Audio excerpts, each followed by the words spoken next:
Your CNBC Edge now with Drew Kanaly, chairman of Kanaly Trust Company, Ted Parrish, co-portfolio manager of the Hensler Equity Fund, David Kotok, CNBC contributor, chairman and chief investment officer with Cumberland Advisors. And now that I've taken all this time to introduce them, we don't have much time left. Ted, I'll start with you. How are you doing, Mark? Do you trust this rally?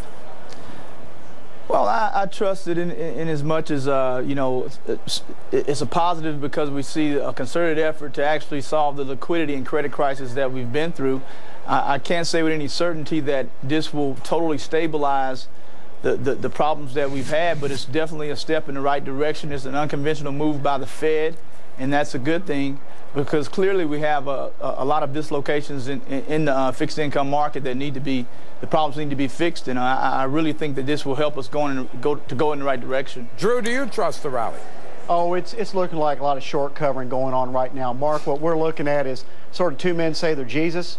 The commodities say that the economy's doing fine, and the stock market says the commodity's really weak. And at some point, one of the two has to shake out. Finally, David, what do you think? Is this a legitimate rally, or is it a phony fix and will peter out? This is not a phony fix, Mark. We saw the first extraordinary Fed action on the 22nd of January, followed up a week later, followed up again today. The Fed has a lot of tools. Those tools are going to liquefy market, narrow credit spreads, ease. I will point out to you, David, that since January 22nd, we're lower, despite all of that Fed action. I don't agree, Mark. If you looked at the futures market before the Fed announcement, on the 22nd, the Dow was about 11,400 at the low before the announcement, and that bottom so far has held. And now we have a huge thrust in an oversold market with a lot of shorts that are now worried. And shorts who fight the Fed are going to feel pain. Drew, let me ask you a question here, though, on when this takes effect. Some have said no one is disputing this is a huge move by the Fed. It's massive, it's significant, it matters. But yet it doesn't take effect for another couple of weeks. And for those people who are really in the midst of this storm, is it too late? Too much too late, shall we say? You have to wait and see if this is going to work. I mean, you know, it's one thing to create availability for these lenders. It's another thing for them to start lending. And so you still have a problem on the interest rates. They still have to cut the Fed funds rate, the discount rate further to really line up rates correctly for lenders.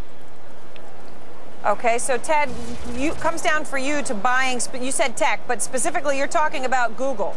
And I like how you said Google even looks attractive. I never thought I'd be saying that. Well, I mean, Google's definitely a company in technology that's here for, it's going to be around for a long time. The company's making extreme strides in becoming the best of both worlds in terms of growth domestically and internationally. I think that the double-click deal, that being approved by the EU, is a big step for the company. It's a company that I recently added to. I added a 1% position in our portfolio. I think you can't deny that Google is a dominant force.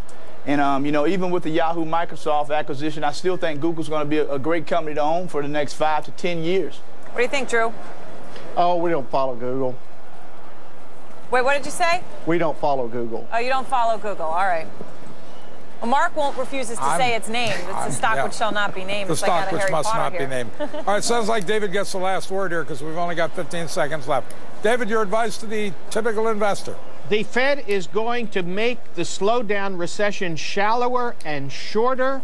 The recovery then can be robust and the credit market dysfunction fixed. You want to begin to focus on the future and the recovery. One of the overweights in our portfolios are the transports. All right. Thanks, Drew. Thanks, Ted. Thanks, David. Thank you, Drew Kanaly, Ted Parrish, David Kotok. And Mark.